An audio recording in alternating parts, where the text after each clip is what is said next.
Божията любов надмуси и женис.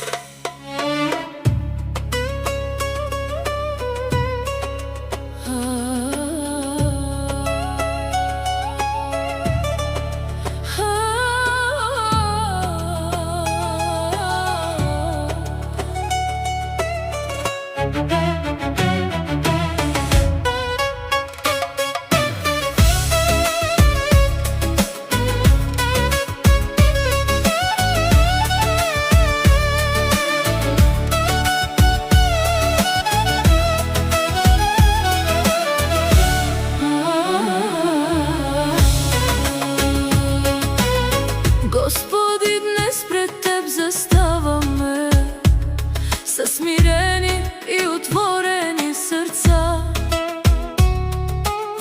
Ти си нашият Отец небесен, Ти ни водиш по пътя на любовта. Твоята милост няма край, Твоята светлина не угасва. Където е Твоето свято име, там надеждата винаги остава. Благословимо си, женис, Господи, дръж ги винаги за ръка. Нека любовта им бъде силна, изпълнена с мир и светлина. Пази дома им ден и нощ, нека радост да живее там.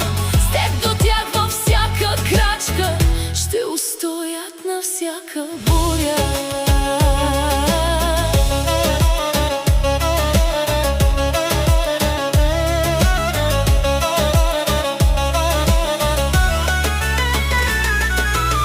Когато дойдат трудни дни, нека не губят своята вяра. Нека винаги да помнят, че Твоята любов е най-голямата сила. Нека прошката да бъде мост, а добротата техният път. Нека всяка тяхна молитва достига до небесния престол.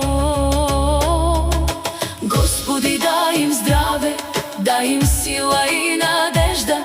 Нека всеки нов изгрев да им носи Твоята благодат. Нека му си бъде мъдър и добър, нека женис бъде изпълнена с мир и двамата да вървят заедно по Твоята свята закрила.